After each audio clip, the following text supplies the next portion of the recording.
Assalamualaikum warahmatullahi wabarakatuh. Pada pertemuan kali ini, kita akan membahas tentang pengujian sediaan tablet atau evaluasi sediaan tablet. Nah, jadi kenapa sih untuk sediaan tablet itu perlu dilakukan evaluasi? Jadi pengujian sediaan tablet ini bertujuan untuk menetapkan apakah tablet memenuhi spesifikasi yang sudah ditetapkan sebelumnya, seperti identifikasi bahan aktif, jumlah bahan berkhasiat, keseragaman jumlah obat dalam tablet, dan lain-lain yang telah ditetapkan dalam kompendia, misalnya farmakope ataupun USP. Nah, sebagai tambahan dari pengujian dilakukan juga pengujian lain di luar kompendia seperti kekerasan dan friabilitas. Secara garis besar, pengujian tablet dapat dikelompokkan dalam 3 aspek. Yang pertama, konfirmasi sifat bahan aktif dan produk. Jadi seperti identitas, kuantitas, pengotor, dan integritas. Kemudian menetapkan ketersediaan farmaseutik dari gugus bahan aktif baik secara in vitro maupun in vivo pada manusia. Dan yang ketiga adalah menetapkan profil stabilitas selama usia guna sediaan. Jadi untuk stabilitas ini Anda akan mempelajarinya dalam mata kuliah stabilitas obat dan stabilitas produk. Jadi untuk kedepannya tidak akan saya jelaskan untuk profil stabilitas sediaan tablet. Nah, untuk uji atau evaluasi sediaan tablet itu terbagi atas 2 garis besar. Yang pertama secara non-kompendial, itu meliputi uji kekerasan dan friabilitas. Sedangkan yang kompendial itu meliputi kandungan zat aktif, bobot tablet, keseragaman sediaan, disintegrasi, dan disolusi. Kita bahas yang pertama dulu, yaitu kekerasan tablet.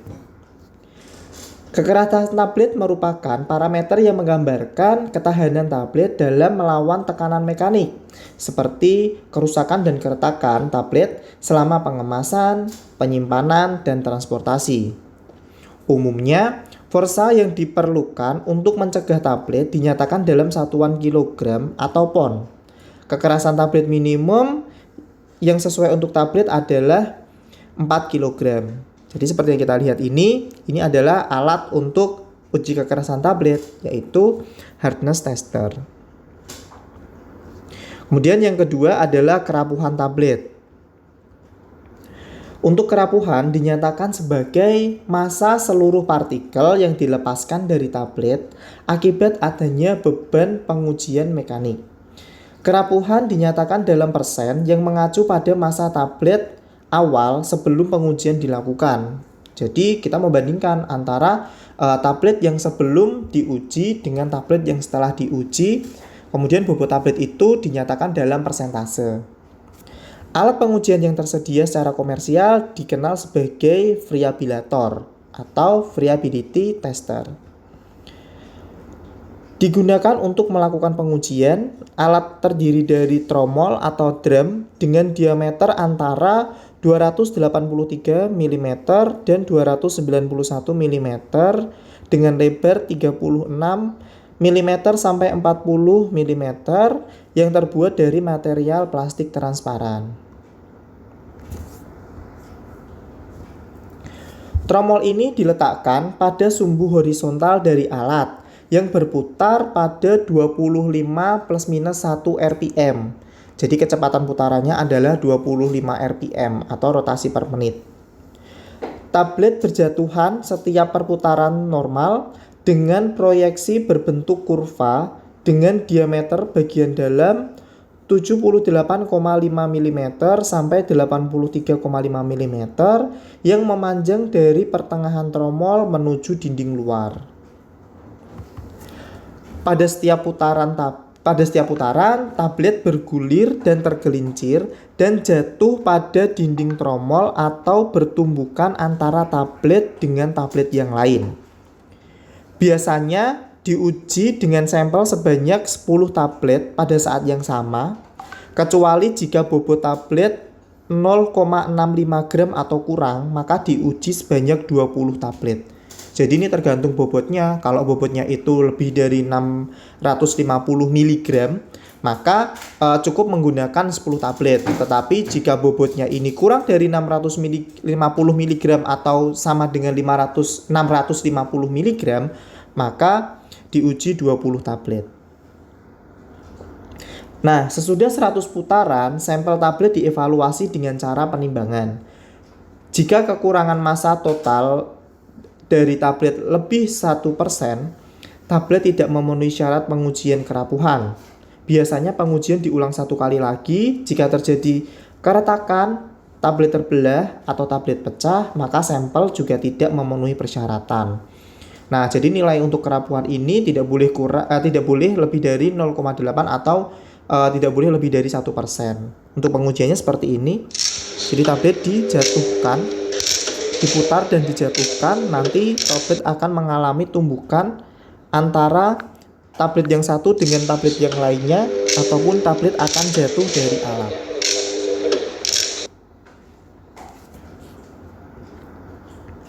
Berikutnya adalah kandungan zat aktif. Jadi ini sudah mulai masuk ke dalam kompendia atau pengujian atau evaluasi secara kompendial. Jadi untuk kandungan zat aktif ini dibagi menjadi 2. Yang pertama adalah identifikasi zat aktif, yaitu memastikan bahwa tablet mengandung bahan aktif yang sesuai dengan persyaratan pada label atau etiket. Jadi contohnya, jika kita membuat tablet paracetamol, maka saat identifikasi itu tablet harus mengandung paracetamol. Apakah benar-benar tablet yang kita buat ini terdapat zat aktif paracetamol atau tidak? Itu adalah tujuan dari identifikasi. Kemudian pengujian dapat dilakukan dengan cara mengambil sampel. Misalnya 10 atau 20 tablet, kemudian sampelnya digerus dan diekstraksi untuk ditarik senyawa aktifnya. Selanjutnya dilakukan analisis yang sesuai dengan monografi yang tertera pada farmakope. Jadi nanti kita lihat dulu untuk farmakopenya bagaimana cara identifikasi senyawa tersebut. Jadi misalnya bisa menggunakan kromatografi lapis tipis atau KLT, atau bisa menggunakan HPLC atau KCKT, bisa menggunakan GC ataupun infrared. Nah, dan dibandingkan dengan baku pembanding yang sesuai. Jadi di sini ada baku pembanding untuk paracetamol, itu hasil dari instrumen yang kita gunakan itu harus sesuai dengan baku pembandingnya. Kemudian yang kedua adalah penetapan kadar. Uji ini merupakan versi kuantitatif dari uji kualitatif. Pada uji ini dilakukan perhitungan jumlah atau kadar senyawa aktif sesuai uji spesifik yang sudah tervalidasi terhadap larutan baku pembanding yang sudah ditetapkan dalam farmakope. Hasil uji dinyatakan dalam persen terhadap nilai persyaratan pada label atau etiket. Jadi contohnya jika kita membuat tablet paracetamol 500 mg, maka kandungan zat aktif dalam tablet itu harus sesuai dengan apa yang kita cantumkan pada label atau etiket, yaitu 500 mg. Nah, hasil uji harus berada pada rentang spesifikasi yang dipersyaratkan pada label, misalnya antara 90 sampai 105%, atau lebih sempit lagi, misalnya 98 sampai 102%, tergantung spesifikasi di dalam monografi tablet tersebut. Jadi jika memang kandungannya 500 mg, jika spesifikasinya bisa sampai 90 sampai 105%, maka bisa kita hitung kalau 90% itu kan 450, kalau 105% maka ada 525. Jadi sesuai dengan range-nya tablet yang kita tetapkan kadarnya itu harus mencapai pada kisaran 90 sampai 105% ataupun bisa 98 sampai 102% tergantung dari spesifikasi pada farmakope. Kemudian keseragaman bobot. Nah, keseragaman bobot tablet ditentukan berdasarkan pada besar dan kecilnya penyimpangan bobot tablet yang dihasilkan dibanding terhadap bobot rata-rata tablet yang masih diperbolehkan untuk syarat yang telah ditentukan oleh Farmakope Indonesia edisi 3. 20 tablet secara acak satu persatu ditimbang menggunakan timbangan elektrik, kemudian dihitung berat rata-ratanya, standar deviasi, serta persen penyimpangan bobot. Hasil yang didapatkan dibanding dengan persyaratan yang ada dalam Farmakope Indonesia edisi 3. Ya benar, persyaratannya memang ada di Farmakope Indonesia edisi 3 karena sudah tidak ada di edisi 4 dan edisi 5. Meskipun edisi Farmakope yang diacu adalah edisi yang lama, tetapi teknik keseragaman bobot ini atau uji keseragaman bobot ini masih sering diaplikasikan pada industri farmasi dalam in-process control bagian produksi di industri farmasi. Jadi tidak langsung mengecek kandungan zat aktifnya, tetapi masih menggunakan keseragaman bobot tablet. Ini untuk penyimpangan bobot tabletnya.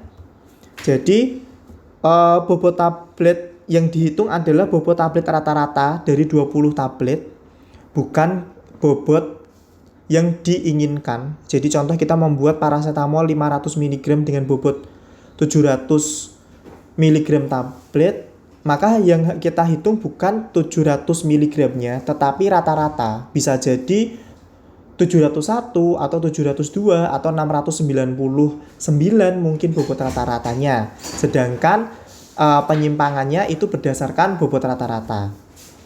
Nah, jadi jika bobot rata-ratanya 25 mg atau kurang, maka kita bisa lihat penyimpangan pada kolom A dan kolom B, yaitu kolom A15 dan kolom B30. Tetapi jika 26 mg sampai dengan 150, maka kolom A-nya adalah 10 dan kolom B-nya adalah 20. Jika 151 sampai dengan 300, maka kolom A-nya 7,5 dan kolom B-nya adalah 15. Dan jika lebih dari 300 mg, maka penyimpangan pada kolom A adalah 5% dan kolom B adalah 10%. Keterangannya, jadi jika A adalah batas nilai penyimpangan yang diperbolehkan untuk 2 tablet dari bobot rata-rata 20 tablet. Jadi hanya ada 2 tablet yang boleh menyimpang atau 2 tablet yang lebih dari atau kurang dari penyimpangan yang tertera pada kolom A dan tidak boleh lebih. Kemudian kalau yang kolom B adalah nilai penyimpangan yang diperbolehkan untuk tidak satu pun tablet dari bobot rata-rata. Jadi tidak boleh ada 1 tablet pun yang menyimpang lebih dari atau kurang dari persentase pada bobot B. Jadi jika 500 mg, maka kita menggunakan yang lebih dari 300 mg. Nah, di situ bobot penyimpangannya adalah 5%. Jadi 5% dari 500 kurang dari 500 atau lebih dari 500. Kemudian itu hanya boleh menyimpang 2 tablet, tetapi tidak boleh menyimpang 1 tablet pun untuk kurang dari 10% atau lebih dari 10% dari 500 mg.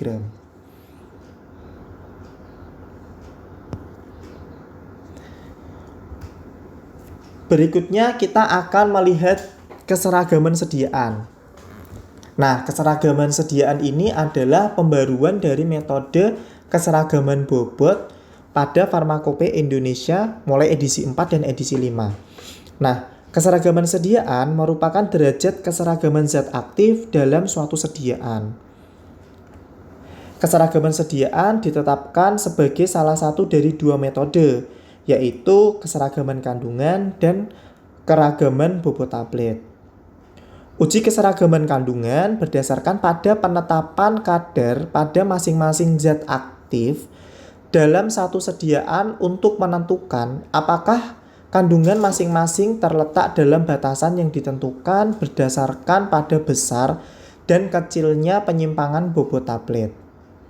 Jadi jika bobot tabletnya menyimpang, maka kandungan zat aktifnya juga pasti akan menyimpang.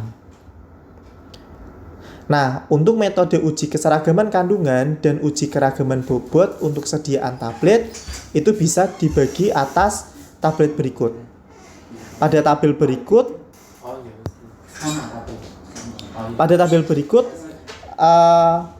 dilihat tipe tabletnya dulu. Apakah tablet itu tidak bersalut atau bersalut? Nah, jika tablet tidak bersalut, maka dilihat dosis dari zat aktifnya. Di sini, untuk dosis zat aktifnya, jika kurang dari 25 mg dan kurang dari 20%, maka kita menggunakan keragaman bobot. Tetapi jika dosis zat aktifnya lebih dari 25 mg atau kandungan zat aktifnya lebih dari 25% dari total tablet, maka kita menggunakan keseragaman kandungan. Nah, perlu dilihat di sini ada kata dan atau. Maka untuk keragaman bobot ini harus memenuhi dua syarat. Jadi bobotnya harus harus lebih dari 25 mg dan perbandingan dosisnya adalah lebih dari 20%. Tetapi jika tidak memenuhi salah satu dari ini, maka menggunakan keseragaman kandungan. Nah, untuk yang bersalut, jika salutnya adalah salut selaput, maka sama dengan tablet tidak bersalut, yaitu lebih dari 25 mg dan lebih dari 20% menggunakan keragaman bobot. Tetapi jika tidak memenuhi, maka menggunakan keseragaman kandungan. Tetapi untuk salut yang lainnya menggunakan keseragaman kandungan dengan semua persyaratan tersebut.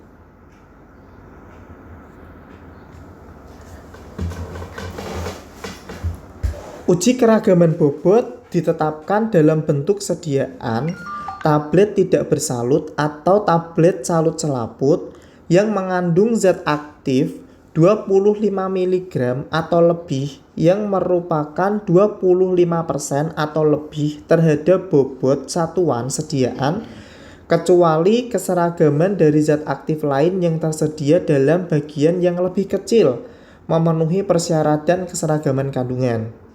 Nah, uji keseragaman kandungan dipersyaratkan untuk semua bentuk sediaan yang tidak memenuhi kondisi pada uji keragaman bobot.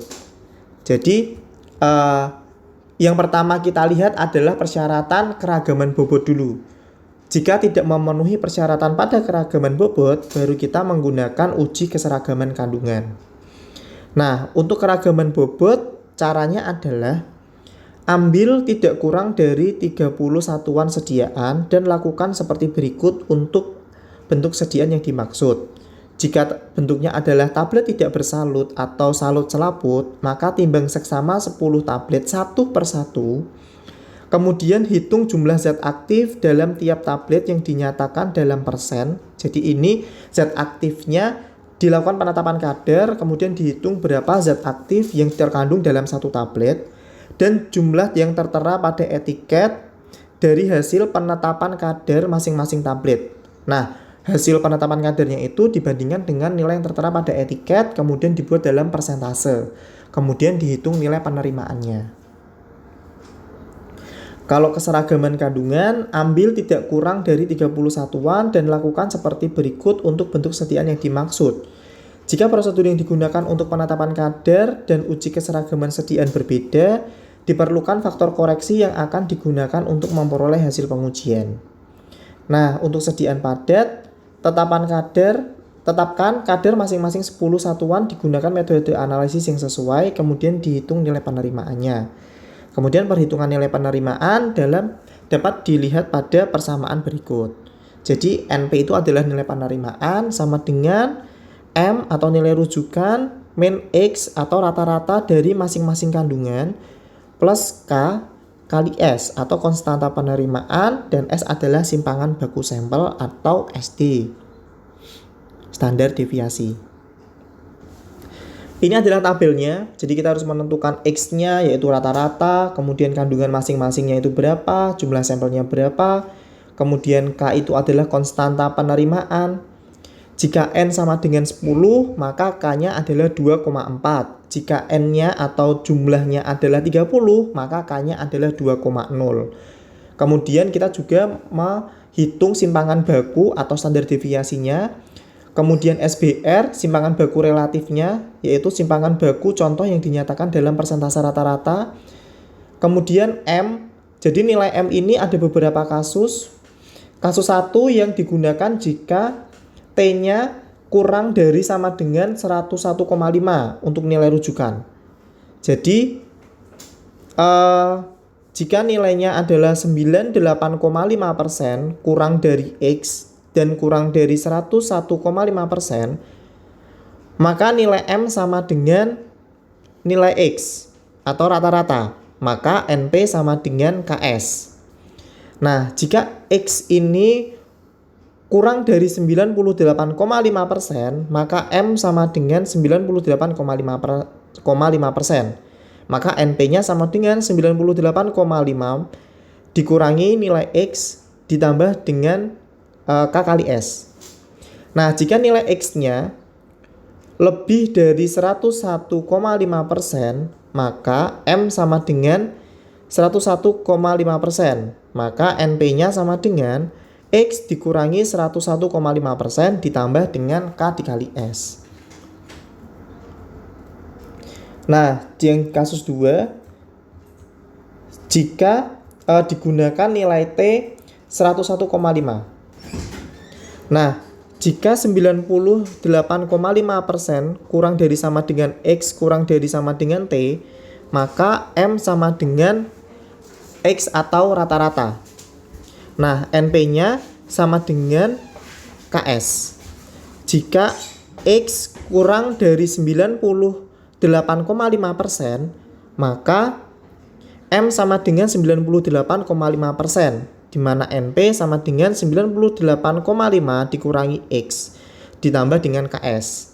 Nah, jika X kurang dari T, maka M sama dengan T%. Maka NP sama dengan X dikurangi T plus KS. Untuk nilai penerimaan menggunakan rumus yang sudah ada di perhitungan beratas ditunjukkan untuk kasus yang berbeda. Jadi jika kasusnya beda tergantung nilai M-nya tadi. Kemudian L1 adalah nilai penerimaan maksimum yang diperbolehkan. L1 sama dengan 15,0 kecuali dinyatakan lain pada masing-masing monografi. Dan L2 adalah rentang deviasi maksimum dari tiap satuan sediaan yang diuji dari perhitungan nilai M. Nah, pada bagian bawah tidak ada satupun hasil satuan sediaan yang boleh kurang dari 1 min 0,01 dikali L2 kali M. Pada bagian di atas tidak ada satupun sediaan yang boleh lebih dari 1 plus 0,01 kali L2, dan M berdasarkan nilai L2 sama dengan 25,0 kecuali dinyatakan lain dalam monografi. Yang berikutnya adalah uji waktu hancur. Uji ini dimaksudkan untuk menetapkan kesesuaian batas waktu hancur yang tertera dalam masing-masing monografi, kecuali pada etiket dinyatakan bahwa tablet atau kapsul digunakan sebagai tablet hisap atau kunyah, atau dirancang untuk pelepasan kandungan obat secara bertahap dalam jangka waktu tertentu, atau melepaskan obat dalam 2 periode yang berbeda atau lebih dengan jarak waktu yang jelas di antara periode pelepasan tersebut. Jadi untuk waktu hancur ini ditetapkan pada masing-masing monografinya untuk tablet konvensional. Jadi jika tabletnya ini berbeda, maka untuk waktu hancurnya juga akan berbeda. Nah, uji waktu hancur tidak dinyatakan bahwa sediaan atau bahan aktif terlarut sempurna. Sediaan dinyatakan hancur sempurna bila sisa sediaan yang tertinggal pada kasa alat ini merupakan massa lunak yang tidak mempunyai inti yang jelas, kecuali bagian yang penyalut atau cangkang kapsul yang tidak larut. Jadi ini hanya merupakan waktu di mana tablet ini hancur menjadi partikel-partikel yang lebih kecil. Jadi bukan sampai zat aktif dalam tablet ini terlarut, tapi benar-benar hanya hancur, kecuali ada bagian penyalut atau cangkang kapsul yang memang tidak larut dalam media yang digunakan. Nah, untuk waktu hancur, alatnya ini terdiri atas satu rangkaian keranjang gelas piala berukuran 1000 mili dengan tinggi 138 sampai 160 mm dan diameter 97 sampai 105 mm. Kemudian ada termostat untuk memanaskan cairan media antara 350 sampai 390 dan alat untuk menaik turunkan keranjang dalam cairan media pada frekuensi yang tetap antara 29 sampai 32 kali per menit melalui jarak tidak kurang 53 mm dan tidak lebih dari 57 mm. Tablet tidak bersalut, caranya adalah dimasukkan satu tablet pada masing-masing 6 tabung dari keranjang. Jika dinyatakan masukkan satu cakram pada tiap tabung. Jadi ini ada cakram pemberat yang dinyatakan pada monografi.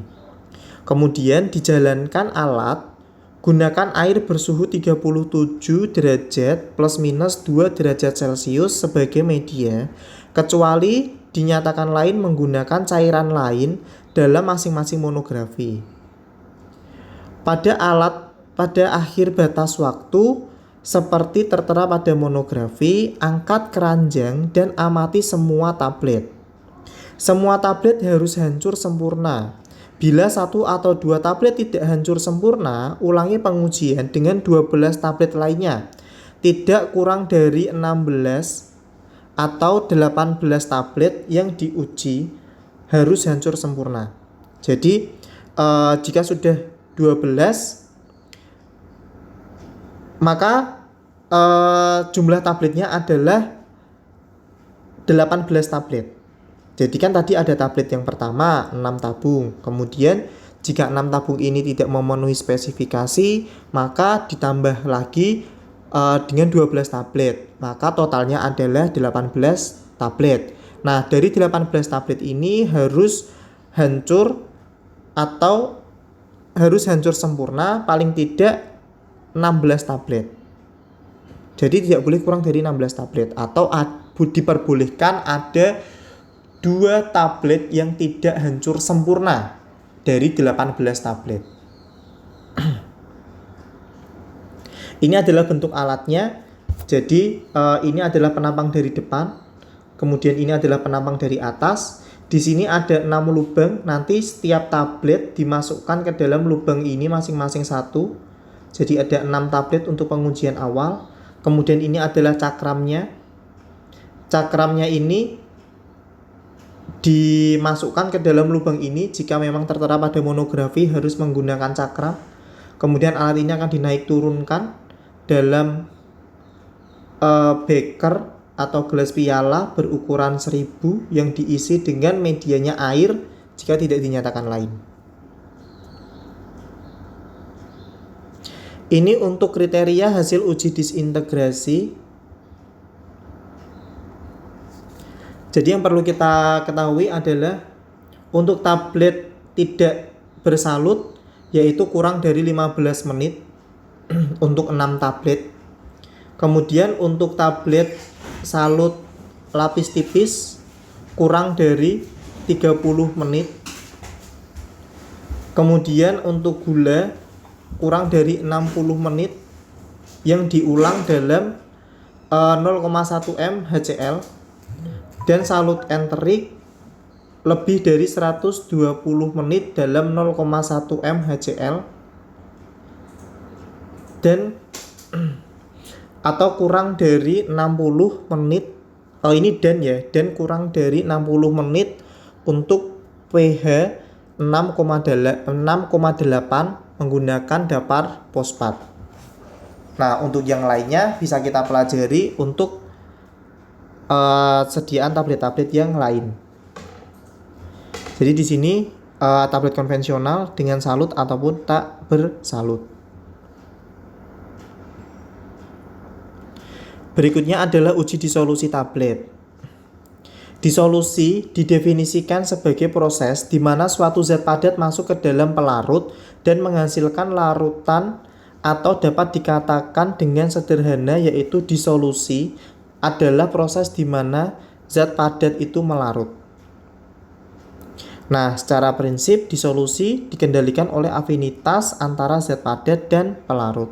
Jadi di sini tujuannya adalah kita akan melihat di mana zat aktif yang terkandung di dalam sediaan tablet ini terlarut dalam medium atau media disolusi.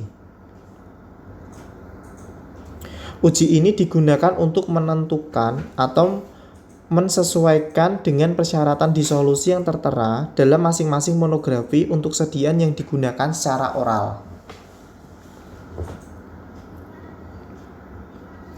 Jadi ini prosesnya, disolusi hingga proses kliniknya. Jadi ini ada tablet atau kapsul.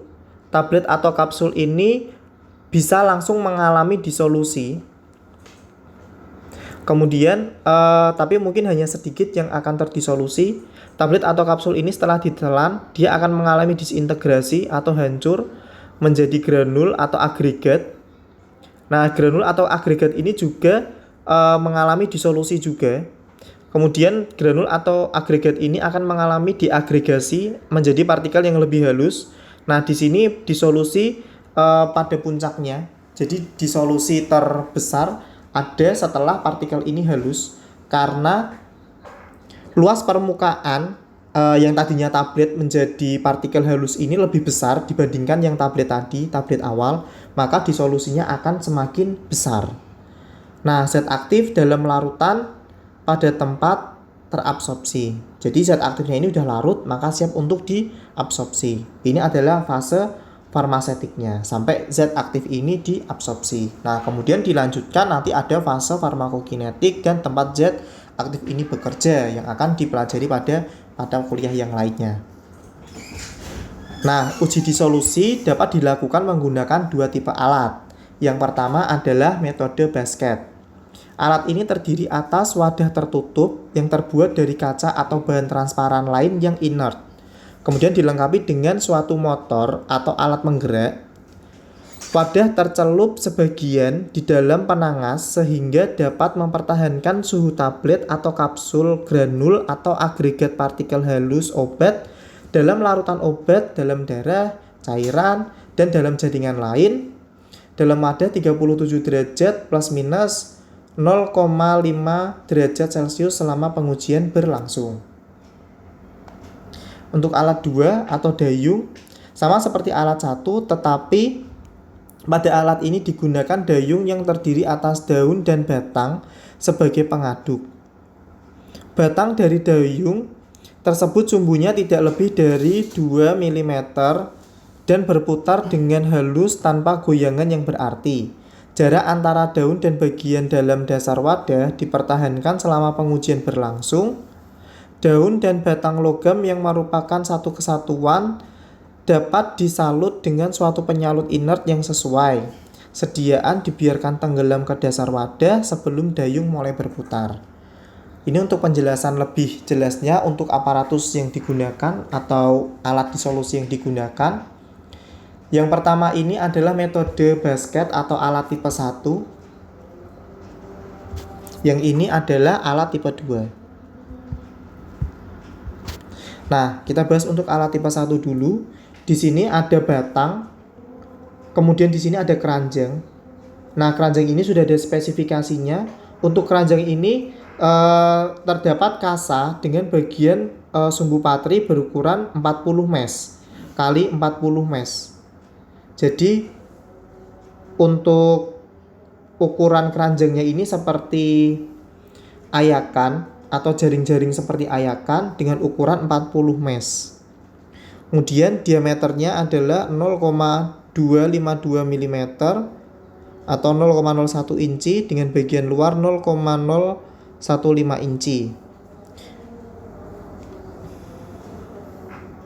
Nah, untuk yang alat kedua ini adalah dayung. Jadi dayung ini terdiri dari batang dan daun yang untuk mengaduk.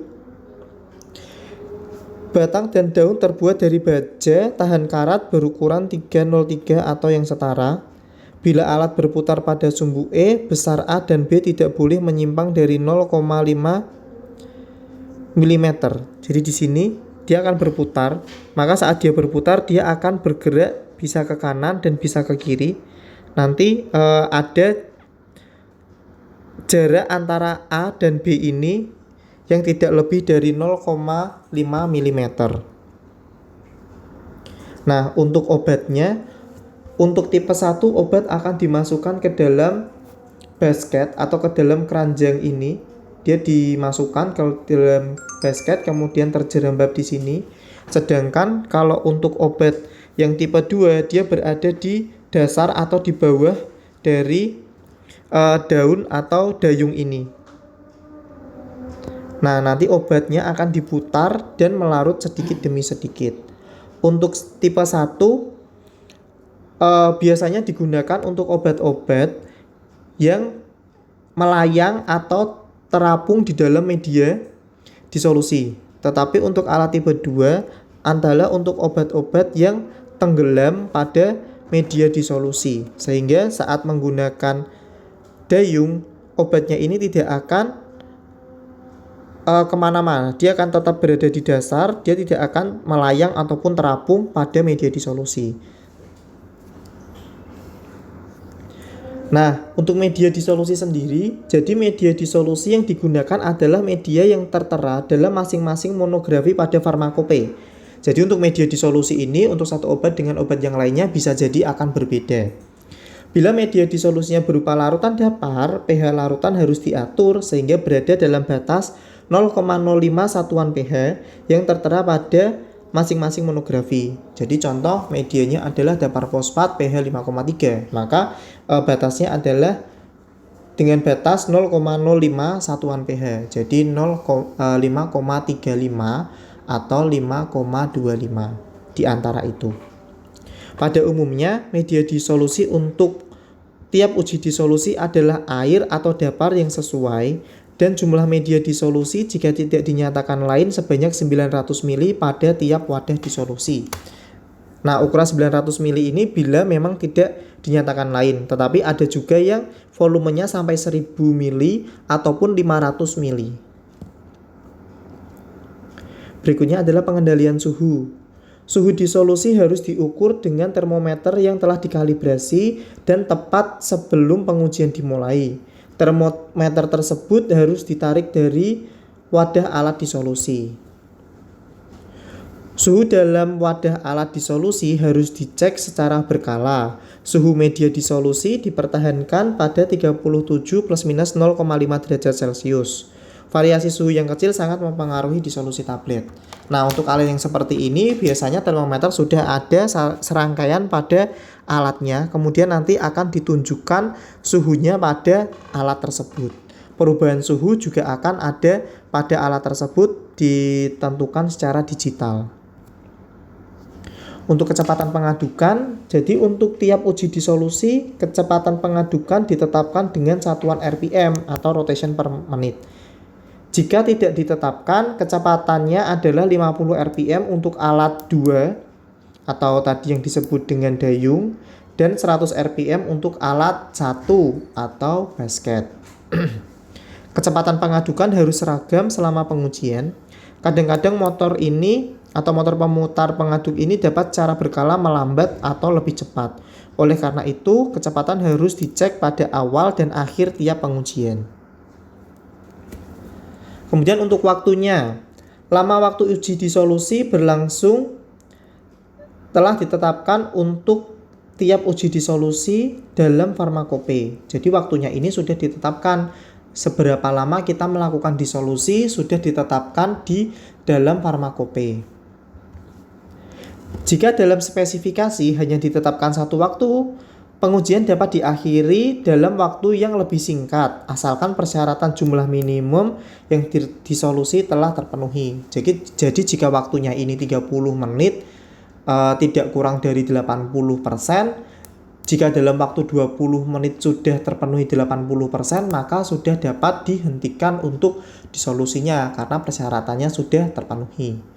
Jika dinyatakan 2 waktu atau lebih, sampel dapat diambil hanya pada waktu yang telah ditetapkan dengan toleransi plus minus 2%. Jadi contohnya jika disolusi untuk lepas tunda, jadi lepasnya ini tidak di lambung tapi di usus, maka ada 2 waktu yang telah ditetapkan. Jadi berapa persen untuk terdisolusi di lambung dan berapa persen yang terdisolusi di usus, maka perlu diperhatikan untuk pengambilan sampel waktunya. Nah, ini adalah pengambilan untuk sampelnya. Sampel diambil kira-kira pada posisi setengah jarak dari puncak basket atau dayung ke permukaan media. disolusi, tetapi tidak lebih dekat dari 1 cm pada permukaan bagian wadah. Jadi tergantung dari berapa media disolusi yang kita gunakan, maka sampel ini diambil di tengah di antara ujung daun atau basket dengan permukaan media disolusi. Jadi jika memang media disolusinya lebih banyak, maka permukaannya akan lebih tinggi. Jika media disolusinya lebih rendah, maka permukaannya lebih rendah. Maka kita mengambil sampelnya harus berada di tengah-tengah antara ujung daun atau ujung basket terhadap permukaan media disolusi. Nah, pengadukan harus berjalan terus selama pengambilan sampel dari wadah disolusi. Jadi alatnya ini akan terus berputar saat kita mengambil sampel. Jadi bukan dihentikan. Kemudian pengambilan sampel yang dilakukan secara manual harus melalui penyaring dengan ukuran pori tidak lebih dari 1 mikrometer. Jadi kita menggunakan membran milipor dengan pori-pori tidak lebih dari 1 mikrometer untuk mengambil sampel. Karena kita tidak mau ada zat aktif yang belum terlarut yang masuk ke dalam sampel kita. Sehingga nanti waktu pengenceran maka akan terjadi peningkatan karena adanya pengenceran tersebut, bukan karena zat aktifnya ini sudah terlarut sekian. Atau mungkin ada zat lain, yaitu eksipien yang mengganggu saat proses analisis.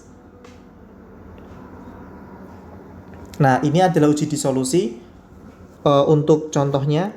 Jadi kalau untuk basket, obatnya kan ada di sini. Kemudian nanti pengambilan sampelnya ada di sini. Jadi di antara ujung setengah atau tengahnya di ujung basket dengan permukaan. Nah, sedangkan kalau yang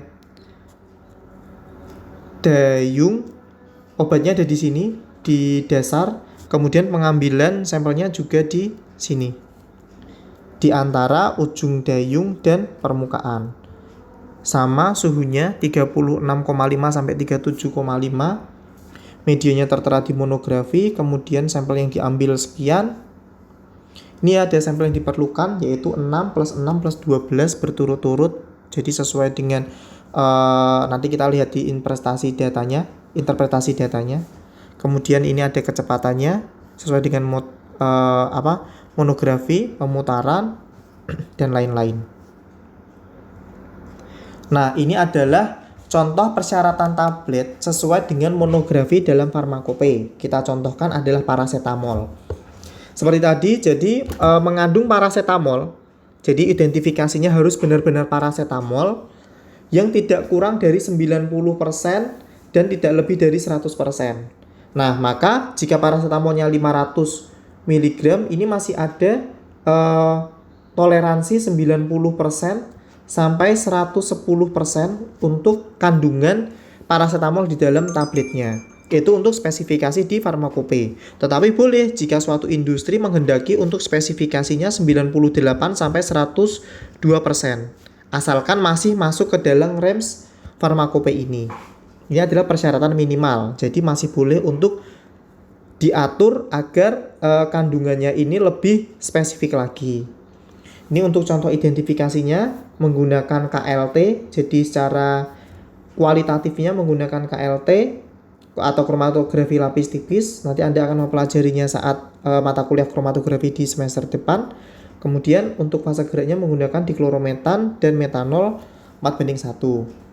Nah, di sini juga ada persyaratan untuk disolusinya. Jadi media disolusi untuk paracetamol contohnya itu 900 ml larutan dapat fosfat dengan pH 5,8.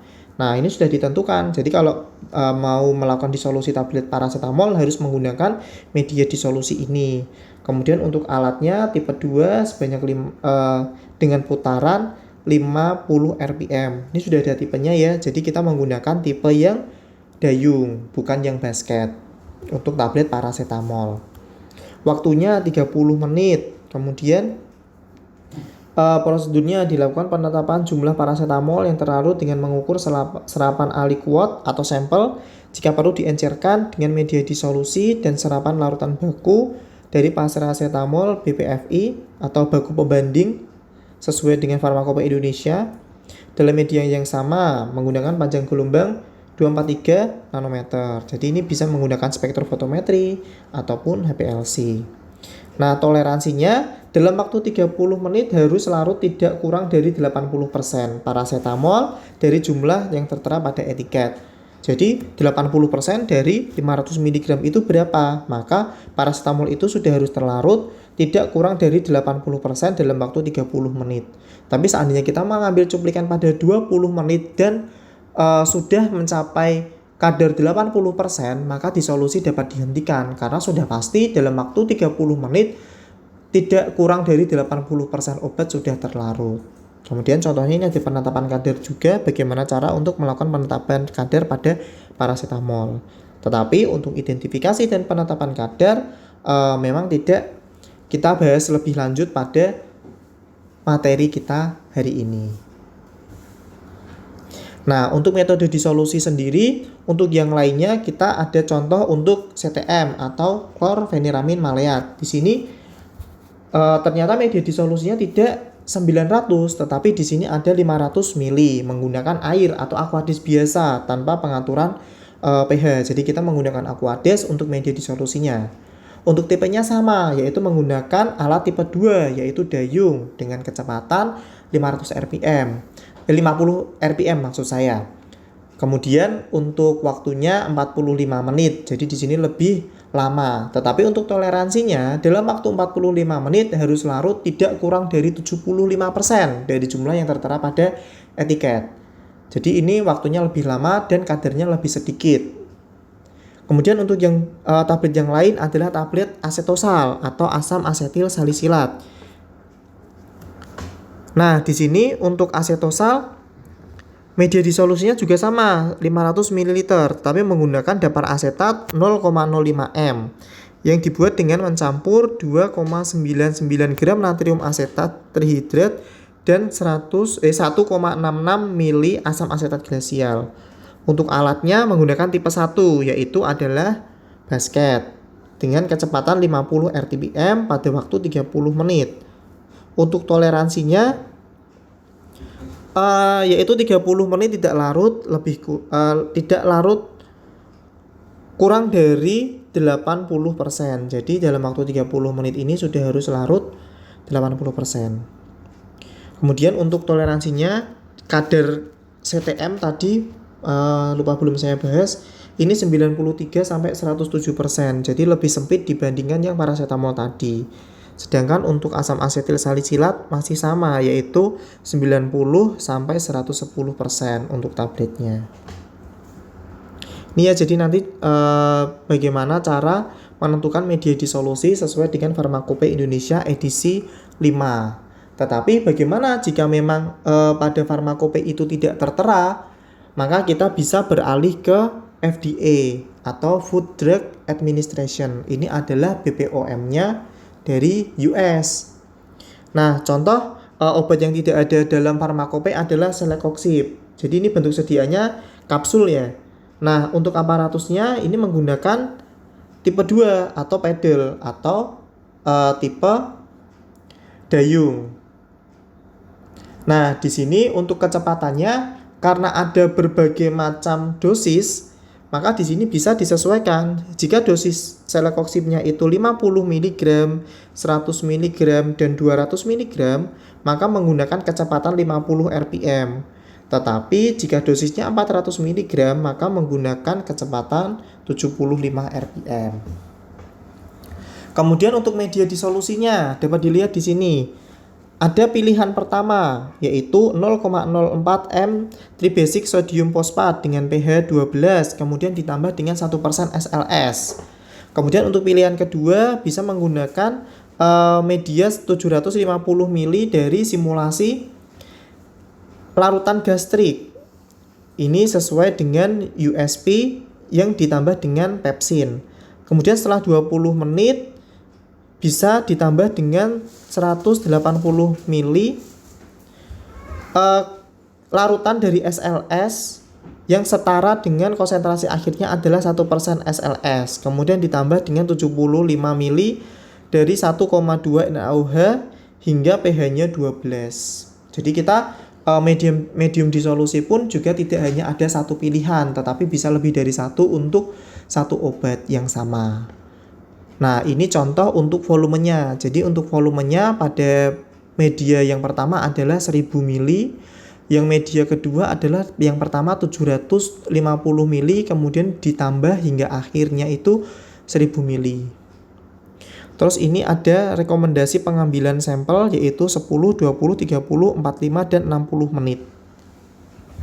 Tergantung dari kita mau menentukan nilai Q-nya pada menit ke berapa. Untuk yang lainnya, ini juga masih menurut FDA. Jadi ini ada golongan fenofibrat. Di sini ada kolin fenofibrat, ada kapsul fenofibrat, ada kapsul fenofibrat yang di micronize, kemudian ada tablet fenofibrat dengan dosis 40 dan 120, dosis 48 dan 145, dosis 54 dan 160. Ini semuanya berbeda-beda untuk sediaannya. Jadi bisa jadi beda walaupun bahannya sama, jika beda sediaan, maka untuk mediumnya itu bisa saja berubah. Contoh ini untuk aparatusnya masih menggunakan tipe 2 atau pedal. Kemudian untuk kecepatannya ini ada yang 50 sampai 75. Kemudian untuk macam-macam mediumnya bisa kita lihat sendiri. Ada SLS dalam air, kemudian dengan konsentrasi 0,025 m, ada konsentrasinya dalam mikromol atau mikromolar, bisa juga dalam konsentrasi persen. Tergantung dari bentuk sediaan yang digunakan. Nah, ini untuk kriteria penerimaannya. Jadi kecuali dinyatakan lain, dalam masing-masing monografi, persyaratan dipenuhi bila zat aktif terlarut dari unit sediaan diuji sesuai dengan tabel penerimaan 1. Nanti akan saya perlihatkan untuk tabel penerimaan 1. Nah, untuk lanjutan pengujian sampai 3 tahap, kecuali bila hasil pengujian memenuhi tahap S1 atau S2. Jadi, untuk tabel penerimaan, saya perlihatkan dulu. Di sini ada tahap S1, S2, dan S3. Untuk tahap S1 kita menggunakan 6 uji. Jadi tablet yang kita uji hanya ada 6. Kemudian S2 itu kita tambah dengan 6 lagi sehingga totalnya adalah 12 unit. Jadi S1 tadi ditambah dengan S2. Kemudian jika masih belum memenuhi persyaratan, maka kita pada tahap S3, yaitu ditambah dengan 12 tablet lagi, yaitu totalnya nanti menjadi 24 tablet. Nah, kita lanjut dulu. Harga Q. Harga Q adalah harga Q jumlah zat aktif yang terlarut seperti tertera pada masing-masing monografi dinyatakan dalam persentase pada etiket. Jadi harga Q ini adalah persentase dari obat yang terlarut dibandingkan dengan etiket yang ada pada zat aktifnya. Jadi contoh, jika paracetamol sudah larut 400 mg, maka itu disesuaikan atau dibandingkan dengan etiketnya. Jika etiketnya 500 mg, maka 400 per 500 dikali 100%, maka persentasenya itu berapa. Kemudian angka 5%, 15%, dan 25% dalam tabel adalah persentase terhadap kadar yang tertera dalam etiket, yaitu 5% dari 500 mg, 15% dari 500 mg, jika etiketnya adalah 500 mg, atau jika 100 mg, maka 5% dari 100 mg. Dengan demikian mempunyai arti yang sama dengan Q, jadi persentase itu sama dengan Q-nya. Kecuali ditetapkan lain dalam masing-masing monografi, persyaratan umum untuk penetapan suatu titik tunggal ialah terdisolusi 75% dalam 45 menit dengan menggunakan alat 1 100 rpm atau alat 2 50 rpm. Jadi nilai Q-nya jika tidak ada di monografi, maka dapat ditetapkan yaitu 75% dalam 45 menit. Nah, ini ya, tadi untuk tabel penerimaan 1, untuk tahap 1, tiap unit sediaan tidak kurang dari Q plus 5%. Jadi untuk tahap satunya Q-nya itu berapa?